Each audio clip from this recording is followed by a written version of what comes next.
ಶ್ರೀ ಗುರುಭ್ಯೋ ನಮಃ. ಗಂ ಗಣಪತಯೇ ನಮಃ. ವೀಕ್ಷಕ ಬಾಂಧವರಿಗೆ ವಂದನೆಗಳು. ಜುಲೈ 2024 ಇಸ್ವಿಯ ಮೀನರಾಶಿಯವರ ಫಲಾಫಲಗಳು ಈ ರೀತಿಯಾಗಿವೆ. ಎಲ್ಲ ಫಲಾಫಲತೆಗಳಿಗೂ ಕೂಡ ರಾಶಿಯ ಚಲನವಲನಗಳೇ ಆಧಾರವಾಗಿ ಇರುವುದರಿಂದ ಗ್ರಹಗತಿಗಳನ್ನು ತಿಳ್ಕೊಳ್ಳೋಣ. ರವಿಯು ಕ್ರಮವಾಗಿ 4 ಮತ್ತು 5ನೇ ಮನೆಯಲ್ಲಿ, ಕುಜಗ್ರಹನು ಮಂಗಳಗ್ರಹನು 2 ಮತ್ತು 3ನೇ ಮನೆಯಲ್ಲಿ, ಬುಧಗ್ರಹನು 5 ಮತ್ತು 6ನೇ ಮನೆಯಲ್ಲಿ, ಗುರುಗ್ರಹನು 3ನೇ ಮನೆಯಲ್ಲಿ, ಶುಕ್ರಗ್ರಹನು 4 ಮತ್ತು 5ನೇ ಮನೆಯಲ್ಲಿ, ಶನಿಗ್ರಹನು ವ್ಯಯಸ್ಥಾನವಾಗಿರ್ತಕ್ಕಂತಹ ದ್ವಾದಶದಲ್ಲಿ, ರಾಹುಗ್ರಹನು ಜನ್ಮಸ್ಥಾನವಾಗಿರ್ತಕ್ಕಂತಹ 1ನೇ ಮನೆಯಲ್ಲಿ, ಕೇತುಗ್ರಹನು ರಾಹುವಿನಿಂದ ಸಮಸಪ್ತಕ 7ನೇ ಮನೆಯಲ್ಲಿ ಕ್ರಮವಾಗಿ ಸಂಚಾರವನ್ನು ಮಾಡುತ್ತಾ, ರವಿಯು 4ನೇ ಮನೆಯಲ್ಲಿ ಇರುವಾಗ ತೀಕ್ಷ್ಣತೆಯಿಂದ, ರವಿಯ ತೀಕ್ಷ್ಣತೆಯಿಂದ ಅನಾರೋಗ್ಯ, ಕೆಲಸಗಳ ವಿಘ್ನಗಳನ್ನು ಕೊಟ್ಟರೂ, 5ನೇ ಮನೆಯಲ್ಲಿ ಹೋಗುವಾಗ ಶಾರೀರಿಕ ಪೀಡೆಯನ್ನು ಮೊದಲಿಗೆ ಕೊಟ್ಟರೂ, ಜುಲೈ ತಿಂಗಳ ಅಂತ್ಯಭಾಗದಲ್ಲಿ ಅನಾರೋಗ್ಯಗಳನ್ನೆಲ್ಲ ದೂರ ಮಾಡಿ ಆರೋಗ್ಯಪ್ರದನಾಗಿದ್ದಾನೆ. 2ನೇ ಮನೆಯಲ್ಲಿರ್ತಕ್ಕಂತಹ ಕುಜಗ್ರಹನು ರಾಜಕೀಯ ಲಾಭವನ್ನು ಹಾಗೂ ದೇಹದಲ್ಲಿ ಪಿತ್ತ ಪ್ರಕೋಪದಿಂದ ಬರತಕ್ಕಂತಹ ಅನಾರೋಗ್ಯವನ್ನು, ಬೆಂಕಿಯ ಅವಘಡಗಳನ್ನು ಕೂಡ ತೋರಿಸುತ್ತಾನೆ. ಈ ಸ್ಥಳಗಳಲ್ಲಿ ಎಚ್ಚರವನ್ನು ವಹಿಸಿ.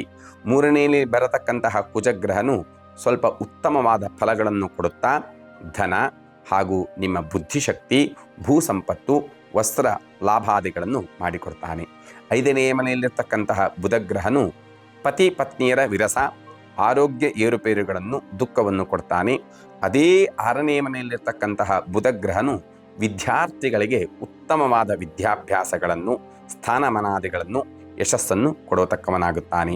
3ನೇ ಮನೆಯಲ್ಲಿರ್ತಕ್ಕಂತಹ ಗುರುಗ್ರಹನು ವ್ಯಾಪಾರದಲ್ಲಿ ನಷ್ಟವನ್ನು ತೋರಿಸುವುದರಿಂದ ವ್ಯಾಪಾರದ ಬಗ್ಗೆ ತುಂಬ ಕಾಳಜಿಯನ್ನು ವಹಿಸಿ, ವಿವಾದಗಳು ಉಂಟಾಗುವ ಸಂಭವತೆಗಳು ಕೂಡ ಇರುವುದರಿಂದ ವಿವಾದಾದಿಗಳಿಂದ ದೂರವನ್ನು ಇರಿ.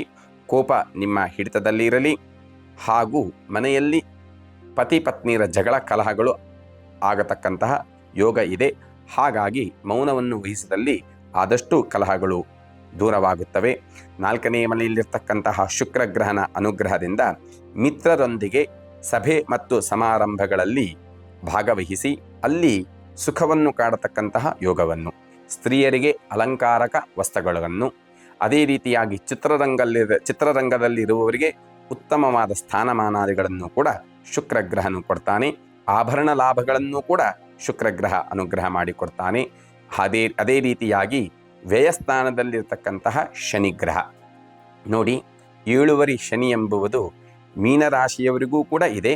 ಅದೇ ಶನಿಯು ವ್ಯಯದಲ್ಲಿ ಇರುವುದರಿಂದ ಶನೈಶ್ಚರನ ಆರಾಧನೆ, ಶನಿ ಜಪ, ಶನಿ ಮಂತ್ರದಿಂದ ಹೋಮಾದಿಗಳನ್ನು, ಇಲ್ಲದಿದ್ದರೆ ರಾಘವೇಂದ್ರ ಮಠ ಇತ್ಯಾದಿ ವಿಷ್ಣು ಸಂಬಂಧಿ ದೇವಸ್ಥಾನಗಳಲ್ಲಿ, ಗುರುಗಳ ದೇವಸ್ಥಾನಗಳಲ್ಲಿ ತುಪ್ಪದ ದೀಪವನ್ನು ಹಚ್ಚಿ ಶನಿಯ ಅನುಗ್ರಹವನ್ನು ಪಡೆದುಕೊಂಡರೆ ಎಲ್ಲ ಕಷ್ಟಗಳು ಕೂಡ ದೂರ ಆಗತಕ್ಕಂತಹ ಯೋಗ ಭಾಗ್ಯಾದಿಗಳನ್ನು ಶನಿಗ್ರಹ ಕೊಡ್ತಾನೆ. ಜನ್ಮಸ್ಥಾನದಲ್ಲಿರ್ತಕ್ಕಂತಹ ರಾಹು ಮಕ್ಕಳಿಗಾಗಿ ಪೂಜೆಯನ್ನು, ಅಂದರೆ ಯಾರು ಮಕ್ಕಳಿಗೋಸ್ಕರವಾಗಿ ಕಾಯ್ತಾ ಇದ್ದೀರೋ ಅವರು ಆಶ್ಲೇಷ ಬಲಿದಾನಾದಿಗಳನ್ನು ಮಾಡುವುದರಿಂದ ಜನ್ಮಸ್ಥಾನದಲ್ಲಿರ್ತಕ್ಕಂತಹ ರಾಹು ಅನುಗ್ರಹ ಮಾಡಿ ಆದಷ್ಟು ಬೇಗ ಸಂತಾನ ಪ್ರಾಪ್ತಿಯನ್ನು ಕೊಡ್ತಾನೆ. ಷೇರು ಪೇಟೆಯಲ್ಲಿರುವವರು ಬಹಳ ಎಚ್ಚರವನ್ನು ವಹಿಸಿ. ಕೇತುಗ್ರಹನು 7ನೇ ಮನೆಯಲ್ಲಿ ಇರುವುದರಿಂದ ಮನಸ್ಸಂಚಲತೆ, ವ್ಯಾಪಾರ ಮಾಡುವುದರಲ್ಲಿ ನಿರಾಸಕ್ತಿಯನ್ನು, ಉದ್ಯೋಗಕ್ಕೆ ಹೋಗಲು ನಿರಾಸಕ್ತಿಯನ್ನು ಕೊಡ್ತಾನೆ. ಹಾಗಾಗಿ ನೀವು ಆದಷ್ಟು ಮನಸ್ಸು ಇಟ್ಟು ವ್ಯಾಪಾರಾದಿಗಳನ್ನು ಮಾಡುವುದು ಬಹಳ ಉತ್ತಮ. ಮೀನರಾಶಿಯವರಿಗೆ ಉತ್ತಮ ದಿನಾಂಕವನ್ನು ನೋಡೋಣ. 10, 13, 18, 25 ಈ ಶುಭ ದಿನಗಳಲ್ಲಿ ಕಾರ್ಯ ಪ್ರವೃತ್ತರಾಗಿ ಉತ್ತಮ ಕಾರ್ಯ ಫಲಗಳನ್ನು ಹೊಂದಬಹುದು. ಹಾಗೂ ಮೀನರಾಶಿಯವರಿಗೆ ಬಣ್ಣಗಳನ್ನು ನೋಡುವುದಾದರೆ, ಆ ಮೀನರಾಶಿಗೆ ಅಧಿಪತಿ ಗುರು ಆದ್ದರಿಂದ ಹಳದಿ ಅಥವಾ ಪಚ್ಚೆ, ಗಿಳಿ ಪಚ್ಚೆ ಹಾಗೂ ಬಿಳಿ ಬಣ್ಣಗಳು ಉತ್ತಮ ಫಲಗಳನ್ನು ಕೊಡತಕ್ಕಂಥವಾಗಿದ್ದಾವೆ. ನಾವು ತಿಳಿಸಿರ್ತಕ್ಕಂತಹ ಮೇಷಾದಿ ರಾಶಿ ಫಲಗಳು ಮೇಲ್ನೋಟದ ಗ್ರಹಗಾತಿಗಳ ಫಲಗಳ ಆಗಿರುತ್ತವೆ. ಹೆಚ್ಚಿನ ವಿವರಗಳಿಗಾಗಿ ನಿಮ್ಮ ಜಾತಕವನ್ನು ಹಿಡಿಕೊಂಡು ಅಕ್ಕಪಕ್ಕದಲ್ಲಿ ಇರ್ತಕ್ಕಂತಹ ಜ್ಯೋತಿಷ್ಕರನ್ನು ಭೇಟಿ ಮಾಡುವುದು ಬಹಳ ಉತ್ತಮ. ನವಾಂಶ, ದಶಾಭುಕ್ತಿ ನಿಮ್ಮ ಜಾತಕದ ಗ್ರಹಗತಿಗಳ ಮೇಲೆಗೆ ವಿವರವಾಗಿರ್ತಕ್ಕಂತಹ ಫಲಗಳನ್ನು ಅವರು ತಿಳಿಸಿಕೊಡ್ತಾರೆ. ನಾವು ಇಲ್ಲಿ ಮೇಲ್ನೋಟದ ಫಲಗಳನ್ನು ಮಾತ್ರ ಸೂಚಿಸಿರುತ್ತೇವೆ, ವಿವರಿಸಿರುತ್ತೇವೆ. ತುಂಬ ಜನರ ಅಪೇಕ್ಷೆಯ ಮೇರೆಗೆ ತುಂಬ ಜನ ಕಮೆಂಟ್ ಬಾಕ್ಸಲ್ಲಿ ಮೆಸೇಜಿನ ಮೂಲಕ ನಂಬರನ್ನು ಕೊಡಿ ಅಂತ ಕೇಳ್ತಾ ಇದ್ದಾರೆ. ನಾನು ತುಂಬ ಕೆಲಸದ ಒತ್ತಡದಲ್ಲಿ ಇರುವುದರಿಂದ ತಿಂಗಳಿಗೆ ಇಲ್ಲ ಅನುಕೂಲ ಆದಾಗ ಲೈವಲ್ಲಿ ಬರತಕ್ಕಂತಹ ಪ್ರೋಗ್ರಾಮನ್ನು ಕೂಡ ನಮ್ಮ ಟೀಮ್ ಅವರು ಮಾಡ್ತಾ ಇದ್ದಾರೆ.